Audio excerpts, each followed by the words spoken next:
स्वागत है दोस्तों आपका आज की वीडियो में। और आज बात करेंगे टिंकल कॉमिक्स की। क्या आपने टिंकल कॉमिक्स पढ़ी है? अगर आप इनके बारे में नहीं जानते तो ये ओरिजिनली आई थिंक 1960s या 70s में क्रिएट की गई कॉमिक्स हैं, जो कि पाई करके एक आर्टिस्ट थे, मोहन पाई ये कुछ नाम था उनका साहब का। तो उन्होंने इसकी शुरुआत की थी और ये कॉमिक्स वो बनाते थे और बाद में इसमें और कैरेक्टर ऐड होते चले गए। तो आइए कुछ बात करते हैं यूनिक कैरेक्टर्स की, जिनको मुझे लगता है, एक तो आप स्टोरी पढ़ेंगे तो आपको मज़ा तो अलग से आएगा। मुझे लगता है इनमें एनिमेटेड कार्टून्स का पोटेंशियल है, सिनेमा इस पर बन सकता है, सीरीज़ बन सकते हैं, लाइव एक्शन भी और एनिमेटेड भी। तो सबसे पहले जो किरदार की मैं बात करूंगा जिस पर अच्छा मूवी भी बन सकती है वो है अंकल अनु करके किरदार होते थे। तो अंकल अनु बेसिकली एक साइंस टीचर होते हैं जो एरिया के बच्चों को फ्री में ट्यूशन पढ़ाते हैं और उन सब के बड़े भाई और दोस्त जैसे अंकल जैसे वो होते हैं और वो सभी उनको गाइडेंस की तरफ उनको देखते हैं। और वहाँ पर कुछ क्राइम होता है या इस तरह का कुछ होता है तो वो लोग उसको कॉन्सेप्ट को, एक तो वो कुछ साइंटिफिक कॉन्सेप्ट सीखते हैं जब भी वो अंकल अनु से बात करते हैं, और फिर वो लोग वहाँ पर कुछ क्राइम होता है तो उनकी बच्चों की गैंग और अंकल अनु मिलकर फिर उस क्राइम का पर्दाफाश करते हैं।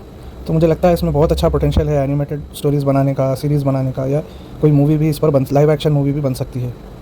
और इनका ओरिजिन बेसिकली मिस्टीरियस रखा गया है, ओरिजिन में ज़्यादा नहीं गए हैं, वो क्यों टीचर बने, किस तरह से क्या है, क्योंकि ये जो कैरेक्टर्स की स्टोरीज़ होती थी ये आपको सिर्फ 2-3 या 5-10 मैक्स टू मैक्स 5-10 पेजेस में स्टोरी, छोटे कॉमिक्स के पेजेस की बात हो रही है, अगर आप देखें तो ये ख़त्म हो जाती थी और अच्छी इंटरेस्टिंग स्टोरीज़ होती थी। इसको एक्सपैंड करके बहुत अच्छी सीरीज़ बनाई जा सकती है। तो ये इस किरदार की यूनिकनेस ये है कि वो जिस तरह से आपको ना सिर्फ क्राइम से वो लड़ते हैं, वो बच्चों को साइंटिफिक चीज़ों के बारे में बताते हैं।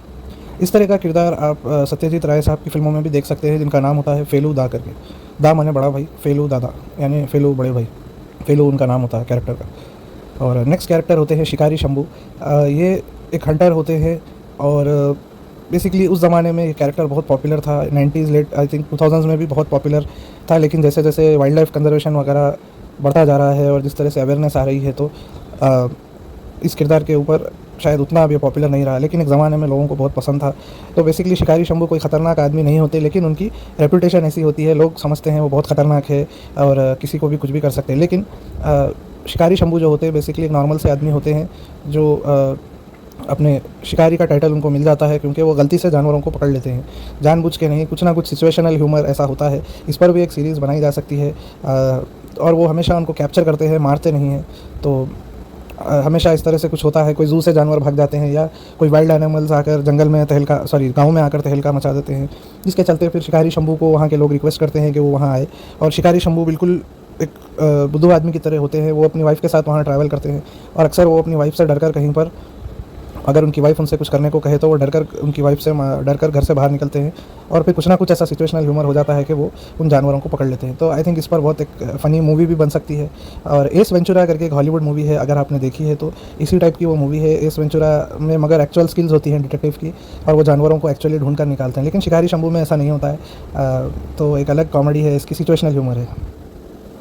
अब नेक्स्ट कैरेक्टर है सुपांदी। सुपांदी एक बेसिकली घर में काम करने वाले हाउस बॉय की तरह वो होते हैं और सुपांदी बहुत दिल के अच्छे कैरेक्टर होते हैं, लेकिन बेचारे एक आई थिंक उनकी एज क्लियरली रिवील नहीं की गई है, आई थिंक 19-20 के आसपास वो एक नौजवान होते हैं और जब भी उनको कुछ कहा जाए तो वो उसको बहुत सीरियसली ले लेते हैं। जैसे उनके मालिक उन्हें एक बार बताते हैं कि आपको हमेशा कुछ, अगर आपको साफ़ सफाई करनी है, दांतों को साफ़ करना है या कुछ करना है तो आप ब्रश का इस्तेमाल करिए, और या कुछ साफ़ करने के लिए आप डिटर्जेंट का इस्तेमाल करिए। तो वो ये करते हैं कि वो डिटर्जेंट लेते हैं और फिर लैपटॉप को, गोपी बहू वाली हरकतें वो करते हैं, जिस तरह से गोपी बहू लैपटॉप धोती है तो इसी तरह की हरकतें सुपंदी भी कर देते हैं। इन हरकतों को एक पेज की स्टोरी होती थी, पढ़कर मज़ा आता है। छोटी छोटी स्टोरीज़ अगर बहुत सारी आप पढ़ेंगे इनकी तो आपको बहुत मज़ा आएगा। एक और किरदार होते थे नसीरुद्दीन होज्जा करके, ये एंशंट अरब में रहते हैं और बेसिकली ये एक तरह के वाइज मैन होते हैं। इनको लोग रिडल्स पूछते हैं या फिर ये कोई मिस्ट्री सॉल्व करते हैं, तो इन पर भी अच्छी मूवीज़ बन सकती है, सीरीज़ बन सकती है इनके जैसे किरदार पर, कि एक पुराने ज़माने में कोई डिटेक्टिव है या इस तरह के वो कोई रिडल सॉल्व करने वाले व्यक्ति हैं, इंटेलेक्चुअल चैलेंज करने वाले व्यक्ति हैं। तो इनकी भी स्टोरी ज़रूर पढ़िए, कुछ ना कुछ इंटरेस्टिंग इसमें आपको मिलेगा। और एक और किरदार है तांत्री द मांत्री। ये भी एक सिचुएशनल ह्यूमर वाली स्टोरी है। तांत्री एक मांत्री होते हैं, बेसिकली राजा के पास वो काम करते हैं, एंशंट राज्य होता है वहाँ पर। उनका मकसद, वो प्राइम मिनिस्टर होते हैं बेसिकली, उनका मकसद होता है कि वो राजा को किसी तरह से मार दें और वो हमेशा एक उनका असैसिनेशन का प्लॉट बनाते हैं। जी हाँ, थोड़ा सा डार्क कॉमेडी है, हर बार एक असैसिनेशन प्लॉट वो बनाते हैं और राजा को टारगेट करने की कोशिश करते हैं। और राजा बड़े ही गोलू मोलू से, वो उनको पता भी नहीं होता कि ये कितनी बड़ी साजिश कर रहे हैं। हर बार जब भी वो साजिश करते हैं वो फेल होते हैं और फेल होकर फिर इस सिचुएशन में वो आ जाते हैं कि राजा को हमेशा लगता है कि उन्होंने अपनी जान पर खेल कर मंत्री जी ने उनको बचाया है, और वो मंत्री जी को हमेशा इनाम देते हैं कि मंत्री जी तुमने कितना अच्छा काम किया है, तुम मेरा कितना ख्याल रखते हो, मुझसे कितना प्यार करते हो। और वो इस तरह के धोखे में वो लोग जीते हैं और उनका जीवन ऐसे चलता जाता है। तो आई थिंक ये जो कैरेक्टर्स हैं और भी बहुत सारे हैं। बाद में एक बटर फिंगर्स करके कैरेक्टर को इंट्रोड्यूस किया गया, ये भी एक डिटेक्टिव टाइप का कैरेक्टर है। और कैप्टन नागराज करके एक थोड़ा साईफाई एलिमेंट लगाया गया, ईयर 3000 में ये होते हैं, कल्कि के समय आप कह सकते हैं, उस तरह के किरदार हैं। तो बहुत सारे किरदार इन कहानियों में आपको देखने को मिलेंगे। इससे हटके भी इन सभी रेगुलर किरदारों से हटके आपको कई स्टोरीज़ मिलेंगी अगर आप टिंकल कॉमिक्स पढ़ेंगे, जिनको मुझे लगता है उन पर सीरीज़, मूवी या कुछ ना कुछ बनाया जा सकता है। तो ज़रूर इनको पढ़ें और एंजॉय करें। वीडियो देखने के लिए धन्यवाद। Have a good day.